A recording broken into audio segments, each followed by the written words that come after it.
As you know, this is vector basic training, and nothing is more basic than building your vector shapes one anchor point at a time. Are you ready to start building your vector art one point at a time, designer?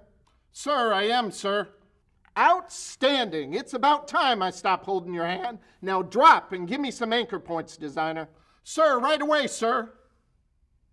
Welcome to Vector Basic Training. This video is all about the point-by-point method. We've already covered the clockwork method and the prime point placement. That's to help you discern where to place your points. Well, nothing's more basic when it comes to vector building than to use the point-by-point method. And literally all that means is laying down one anchor point right after another, whether you pull out a handle or whether you don't, in order to form the entire shape you need. In this case, we're going to continue working on this. This is a brand pattern I created. And originally I was going to do a completely different piece of artwork in order to demonstrate this. But as I got into recording that screencast, I just thought, you know what, this is too contrived. So I'm making an audible call here, and I've decided to grab a real-world project that I'm in the middle of working on right now. It's a custom repeat pattern design that I'm creating for a company as part of their brand strategy. They want a branded pattern they can use within their print collateral and their identity system. So I'm creating that for them right now. The company sells lingerie and kind of feminine products, hence the aesthetic and the style I'm going towards is distinctly geared for the female audience. And that's important. That gets into an appropriate style, and we cover that in the book. So I just thought this applied more because the majority of work I'm doing here, actually all the work I'm doing here, is the point-by-point method. I don't use any shape building in this whatsoever, meaning if you remember the video you watched on the DVD where I have the booger picker, and I built his ear and his nostril and other components within that artwork. I did point by point, but certain components, such as the ear, such as the nostril, were created with shapes. So I built it using shape building. Well, we're not going to use any shape building in this. This will all be point by point, but it needs to be precise. Because on a design like this, where it goes off the top, this is what I'm calling my bounding box here. This is the repeat area. And wherever it goes up on top, it has to repeat on bottom. So for instance, this content right here, I'll just select this part right here.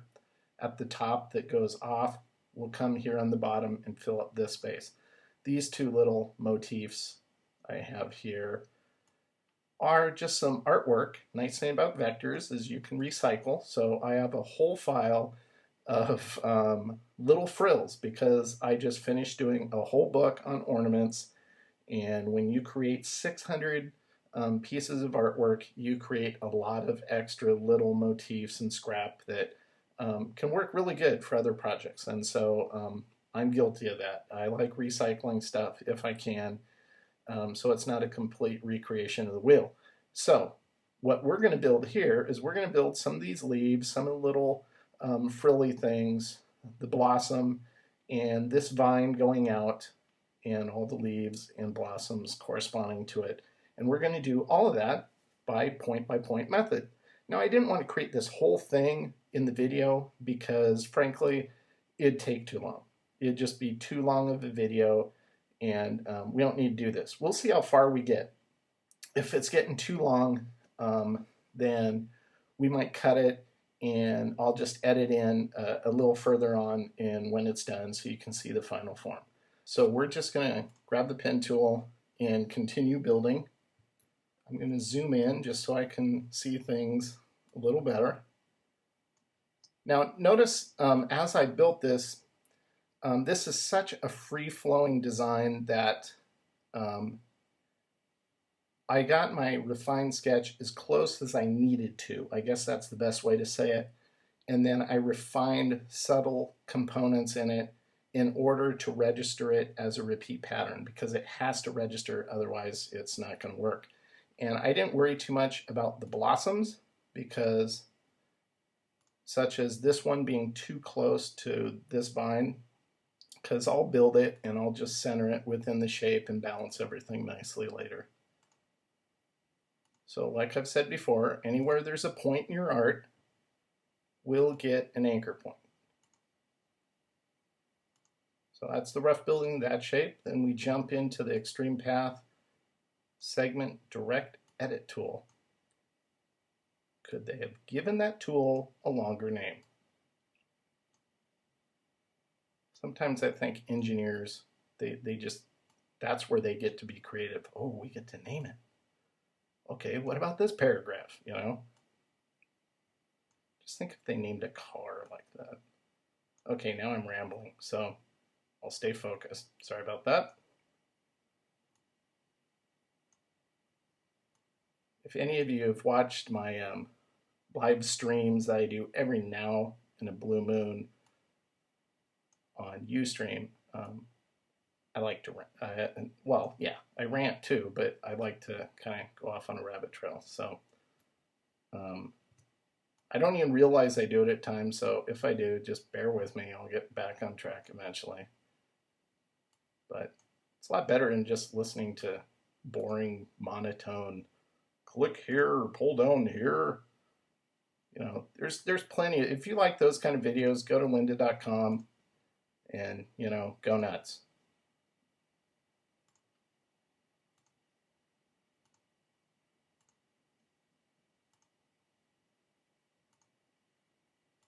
So as you can see, I'm just doing point by point. A lot of this is really no-brainer, not a whole lot of a discernment in terms of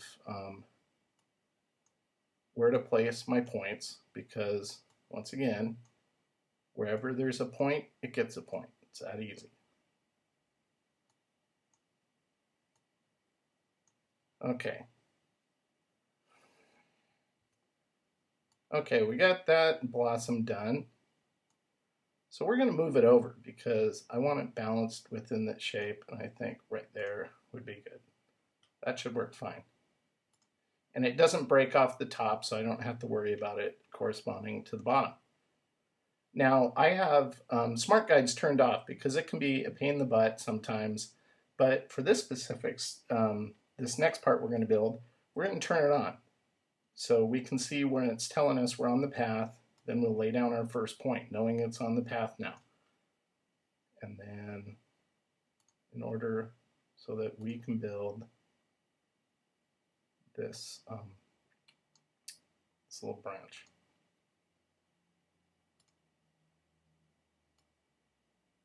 There we go. And that's our branch. So that was pretty easy. Move on to leaf.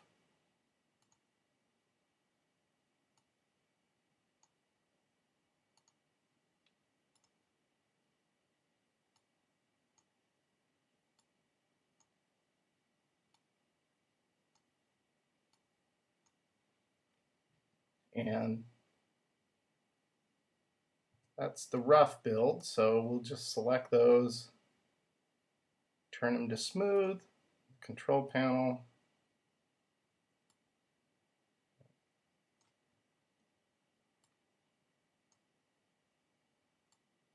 Just gonna finesse this. I know I'm done when it feels right. I know that sounds a little wonky, but I'm not really sure how else to explain it other than if something doesn't feel right, then I know something's not working and I need to play with it some more. So I think that's working pretty good. You know, some people might wonder, well, why don't you just draw one leaf and just clone it and copy it and paste it, and then you only have to draw one leaf. Why do you draw each individual leaf? Well, to me, it's like,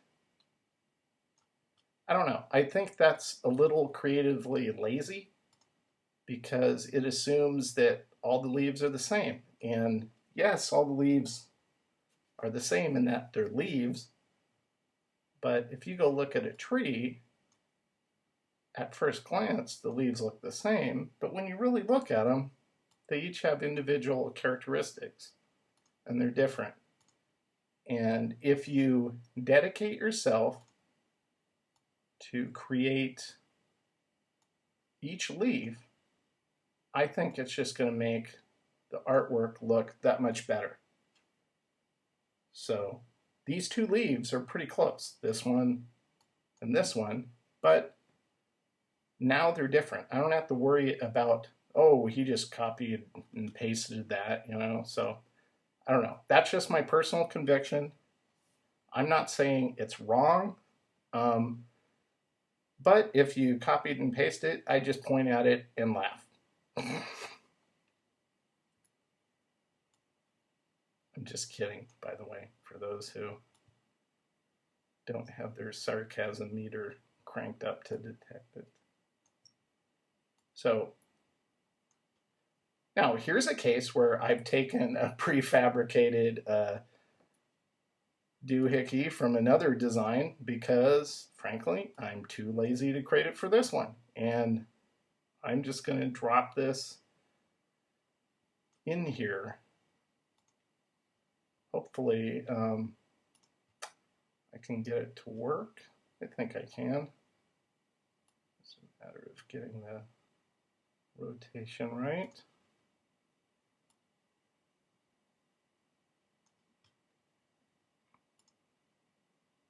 And we're going to do what I've mentioned before, which is a throwaway shape. And I just did that just to lop off what I didn't need so that I could grab this point, bring it up, and snap it right to that path there. So I think that looks fine. We'll just continue building. And you know I just told you I don't like copying and pasting, but you know what? That's exactly what I'm going to do right now. Because even though it's the same, it's smaller, so I think it's a little more. Ooh, that didn't look good.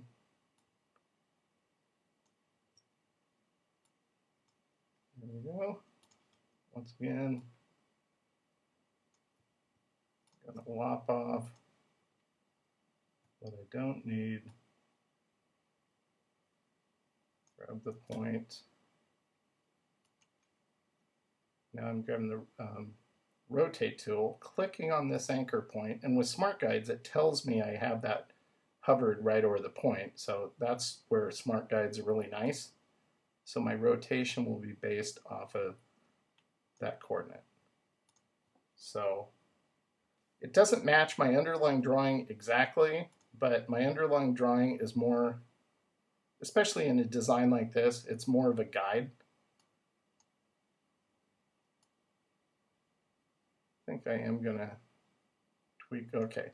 Now this is where I'll want to toggle off Smart Guides because it's wanting to snap everything. I can't make little minor adjustments without it snapping to the, there, that looks better.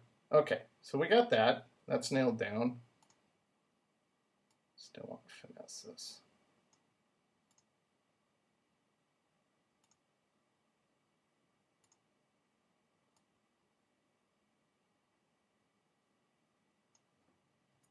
Toggle Smart Guides back on.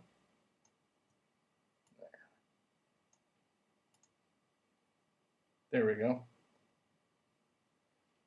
Okay, that looks good.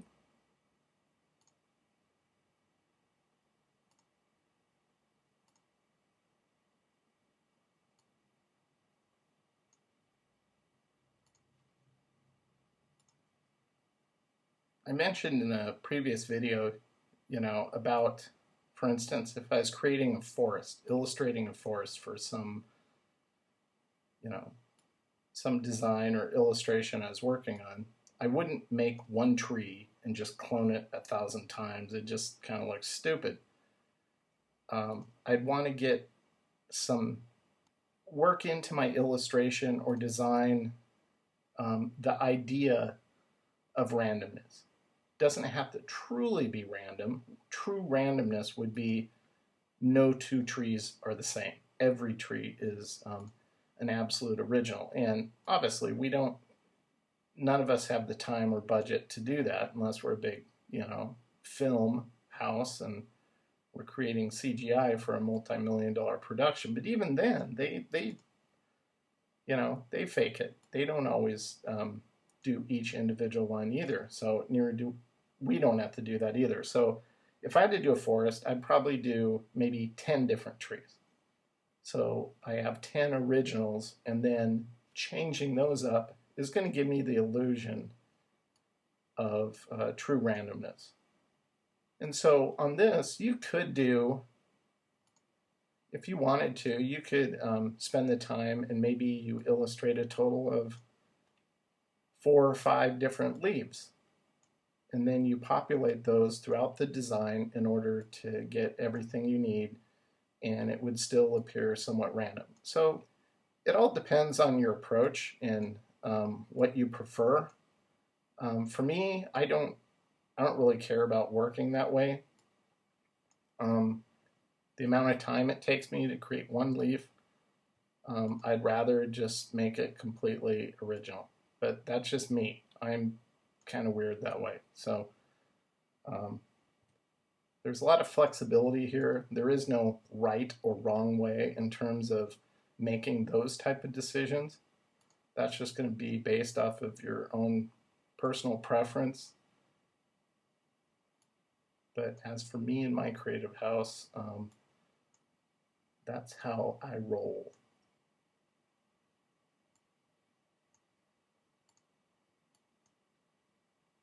So we're continuing the point-by-point method. And right now I'm just finessing, probably being over anal with my Bezier curve. Actually, I don't think you can ever be over anal with your Bezier curve, so I'm not going to apologize for that.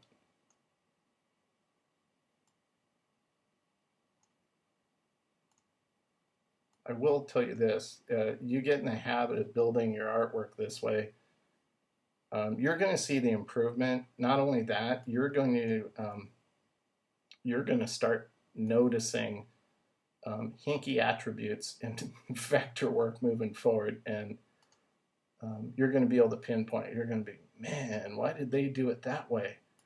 I can totally tell they didn't get their Bezier curve cleaned up, or that curve looks flat. I bet they have their handles overextended, so on and so forth. So when you get a file from a fellow coworker on something, the nice thing about it is you can help pass along to them. You can help art direct them. You can go, you know what, I like this design, but you should do this because it's just going to look better. And they might tell you, well, screw off, you're not the creative director, or you're not the art director. But most people want to improve their work. So you could say, look, this looks good, but it looks so much better if you just tweak this little angle here and do it like this. And most people are going to be open to that kind of feedback. I worked with a designer years ago. I mean, this is over a decade ago now. One of the most talented hand letterers I've ever met. I mean, she is amazing. You could just say, hey, Michelle, we need like blood splattered lettering, and it needs to say like, I'm insane in the membrane, or whatever the title was. And she'd sit down and she could just crank out this incredible hand lettering. And then she would work up some We did a lot of T-shirts back then for a couple different apparel companies, and so she would design these T-shirts using these hand-lettered graphics and almost logo types. They weren't logos though; they were just for just for a theme or a T-shirt design. And anyway, she'd blow me away with these designs, and it would always be the case where whoever we designed that for, they wanted to use it was usually for some kind of promotion or event. So I'd have to design a poster for this event, and so I needed the digital artwork for that she had created for it with the blood splattered type or whatever. And I get her file, and oh my gosh, uh, if I just looked at it and didn't try to select anything, it looked great. And if you printed it out for a hard copy, the hard copy looked good, but it was the worst built vector files I have ever seen. I mean, they were horrific. I would just shake my head and just being awestruck with how bad they were built. Meaning, like, instead of, if you wanted to shape a shape, you would just cut it up or lop off what you didn't need. Think cookie dough. If you're going to create a snowman, then you just cut out the shape out of the cookie dough to match the snowman or whatever else you're making. Well, instead of doing that, she would create all the negative space around the shape she wanted to make, and she'd color it, like fill it in white. And so it would just be sitting over the top of some other. It was just, I'm just going, what? I mean, what? This is like so hard. I don't even know how you'd build this to be so bad. I mean, you have to work hard to be that bad. Great design, really lousy files, really, really hard to work with too. So, the nicest person in the world. She's kind of, before Martha Stewart really kicked into full gear. I mean, she did all that kind of stuff for her kids all the time, like just unbelievable birthday cakes, a volcano and dinosaurs and lava shooting out. I mean, she's multi-talented, not just design, but she applies it in a lot of other ways too. Really nice person. It's fun working with her, but her vector file scared the crap out of me. Once again, that has nothing. That's a classic rabbit trail right there. It really has nothing to do with this video, but gives you something to listen to while you watch me build point by point. There. That's okay. Most of the money you paid is for the book anyway. Just watch. Peach Pit is going to make me want to edit all this out. Who knows? They better not. This is fine. People have a sense of humor. We're designers. We're not politicians. Thank God for that. Okay, I'll stay on target. Sorry about that. I'm going off on a mental rabbit trail. That's the danger of doing a video screencast like this late at night. Great in terms of controlling the sound and, not having your neighbor decide to run his planer, playing Old Yankee Workshop in his garage right next to you, which did happen earlier today. I couldn't record, so I'd wait till tonight. So we're just going in and finessing the Bezier curves now.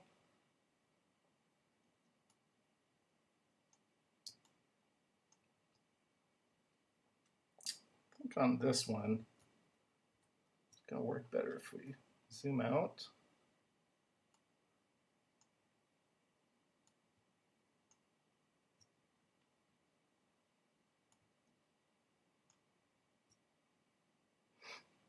Now notice this is actually a good opportunity for me to show you guys something. Let me zoom in a little bit, center this for you. Notice the handlebars, how they're parallel with one another. This is important if you're trying to get long arching curves, especially on something like this. If the artwork doesn't taper too much on one end or the other, these Bezier handles are going to be, more times than not, are going to be parallel. This one could actually move up a little. And you're going to see that it's demonstrated in this piece of artwork really well, actually. So that's one thing to kind of keep an eye on. And it will help you to really dial in your artwork that way. This curve, on the other hand, right here is kind of whacked out, so we're going to fix that.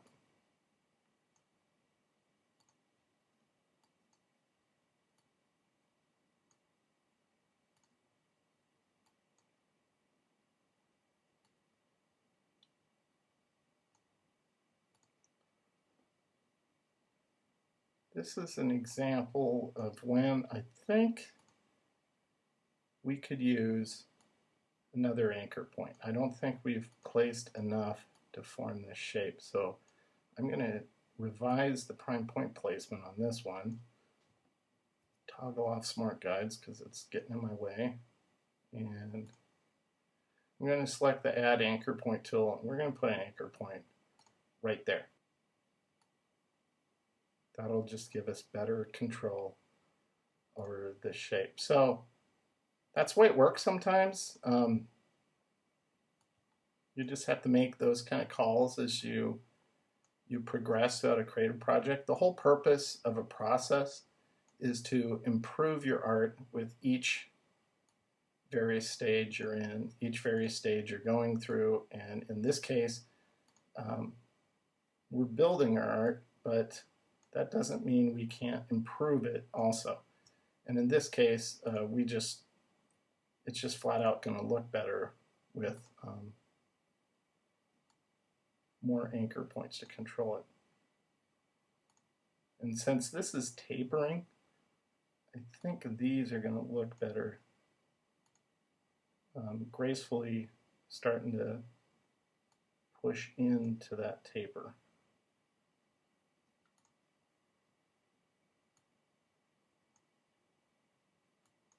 So as you can see, I really spend a lot of time fussing over small curves. I could say, you know what, that's good enough, let's go to the next thing, but I can't until it feels right, until I get to a point where I go, okay, that's it, that looks good, I don't need to mess with it more. I keep massaging this shape, I keep working on it until I get it just so it feels right. And I think that does do it for that. I'm not going to put this little barb on the end. The more I look at that, the more I don't like it. So we're just going to focus on just building these leaf shapes now. I'm going to toggle on the Smart Guides because I need to start on the path here. One point after another.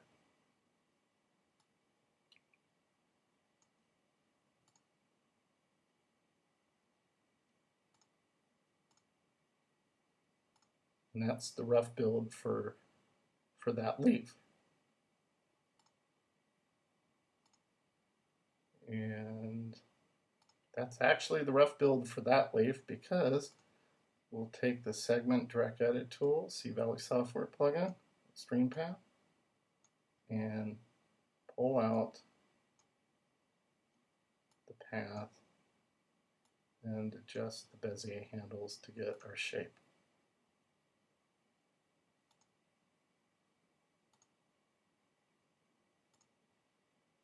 So literally, this shape only has 2 points to form it. And the overall shape is created by just simply controlling the Bezier handles in order to create the Bezier curves.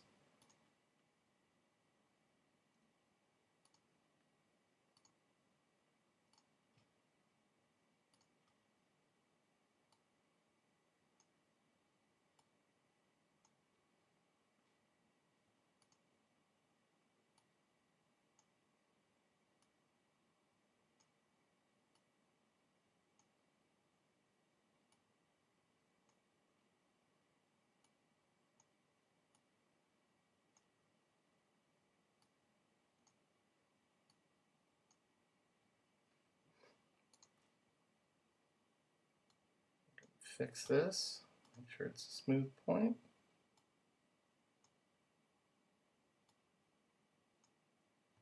Turn Smart Guides off for a second.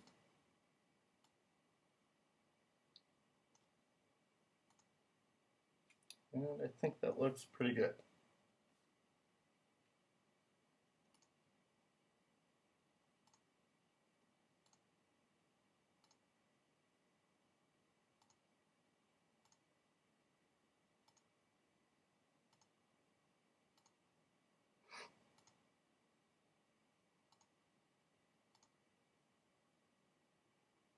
I think on this one, put a point there, so this will have 3.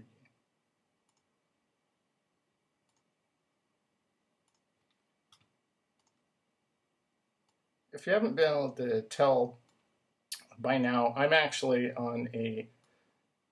use a mouse. I have a lot of friends who are diehard. I know they say it's Wacom, but I've always called it Wacom. So I don't know, whichever name it is. I used to use, like, we're talking like 5 years ago, I kind of came down with a case of carpal tunnel. And so I switched to Wacom for about a year and a half. And it took me about a month to get used to it. But once I did, it was okay. I used it.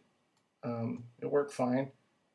But then when I updated my OS, they were slow to have a driver. So it wasn't working, so I switched back to a mouse, and I've never gone back. And I absolutely hate Apple's, their mouse, their Mighty Mouse, or whatever it's called, Magic Mouse now, I guess. I've never liked their mouses. The one button mouse was horrible. I've always used, and ironically, this is the one thing of Apple that I've never liked, their mouse, and it's the one thing of Microsoft that I've actually liked, which is their mouse. So I use a Microsoft mouse. I really like it.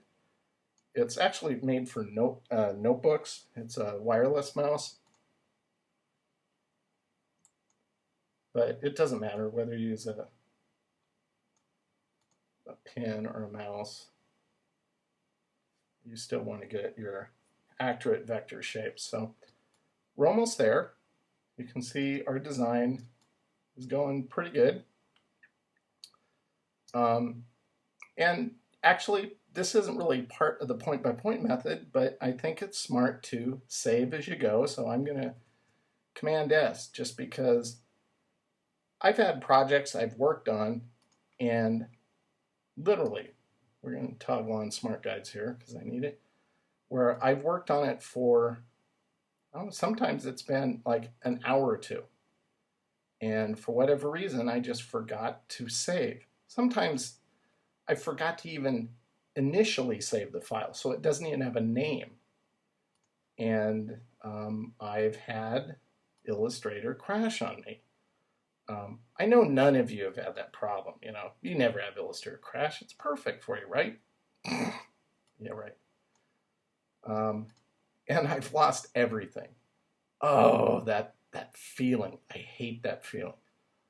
Oh, even now it's making me all stressed out thinking about all the artwork I've lost over the years because Illustrator has decided to, I don't feel like working anymore. I'm going to shut down and take a nap.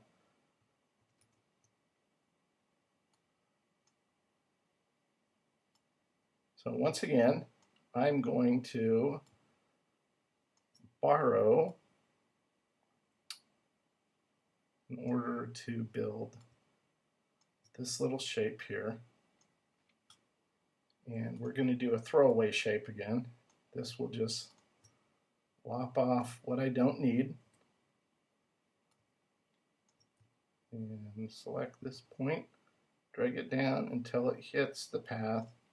And when it says intersect, you know it's there, and we'll drop it. So that's the nice thing about Smart Guides, because without that, you're just guessing.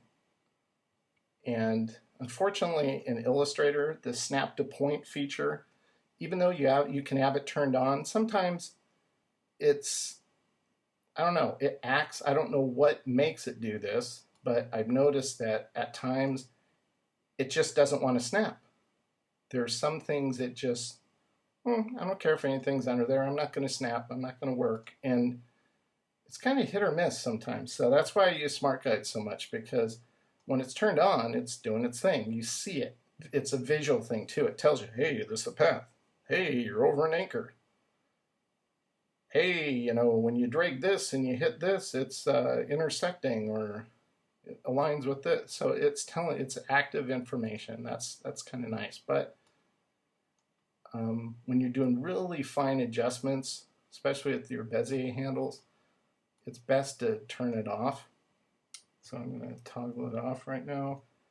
We're going to make sure these 2 points, go to the control panel, convert selected anchor points to smooth. And then we're going to fine tune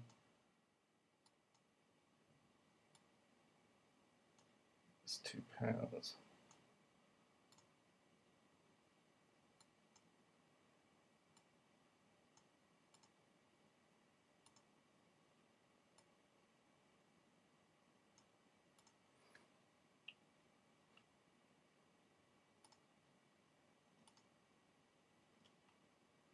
Get rid of that point. I don't think we need it.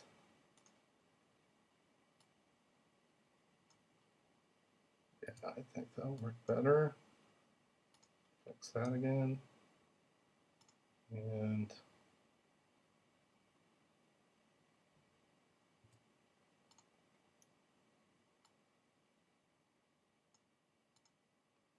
there. I think that'll work.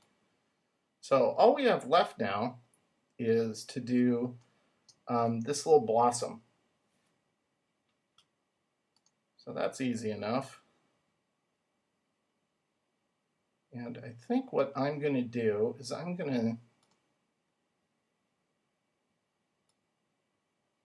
going to cheat. I'm just going to take a little shortcut here. I don't want it to be perfect in terms of the almond shape I'm creating here.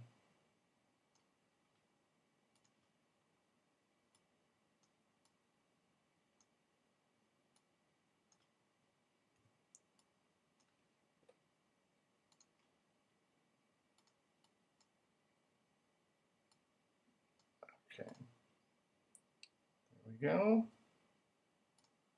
So I'm going to clone this. And in the book, I have a set of F key commands, and this one's F3. And I have F3 set up so it copies it, and then it pastes it in front. And now I'm going to use the rotate tool.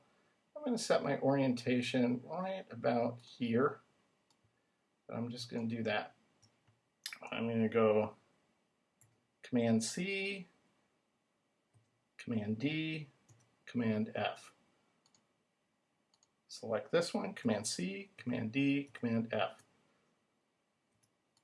Then if I select all of them and I hit F3, I've cloned them, and then I'm just going to rotate it 50 degrees. There's my blossom. So kind of cheated on that one. Then I'll just use the Pathfinder Unite to create the one shape I want. So anytime you can simplify a process, that's a good thing. This specific one, I'm going to rotate it a little bit since it's leaning, and I'm going to move it over just to balance it within this overall shape. Plus, I want the stem to kind of intersect right here. It also prevents visual tension, because if I put this back, you can see how this point on this edge right here with the point of the blossom, it's too close. Your eye kind of goes there. So that's the visual tension that I mentioned in the book that you want to avoid. So by scooting it over, and centering it within this, within this shape here, it balances the overall composition better and you avoid that problem. Now we're going to create the, let's see, how many points do we have? 6, 7, 8. So we're going to 6, Right. We're just creating the little interior for the flower itself.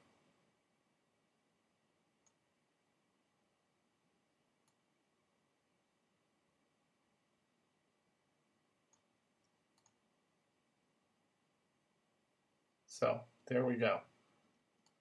This one we can toss. And now you get to see the part that how I build out the rest of this. I'll select my bounding box and just the part of the art that overlaps the edge. And here's, again, I'll use the clone command I've set up. And that's made a clone of that artwork.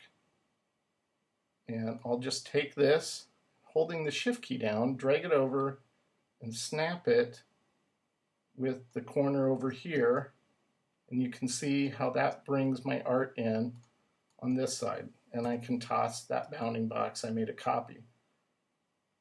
So let me zoom out so you guys can see this a little better. And just to unify stuff, I'll change the stroke. So you can see how I copied that over here. Now I'll do the same thing on all this artwork, since all this artwork falls off of this side. And I'll select the bounding box. I'll clone it. It would be really nice if, we're going to turn smart guides on, if Adobe made a clone command. It would just make more sense. And then we bring those over, and those come in from the other side. And you can see how it starts to fill out the design. Once again, everything that falls off the edge, just the stuff that falls off the edge. We don't have to worry about the rest of it. And then select the bounding box, clone, grab the corner, slide it down, and now you begin to see, let me turn off the scan, you begin to get a good idea of how this repeat pattern is going to work. So that's how you copy everything and slide it around. But more importantly, this is how you build a design point by point, just one point right after another. I'm going to end it here for this video, but I'll kick it back up and I'll show you how the final pattern came out in just a few minutes. So thank you.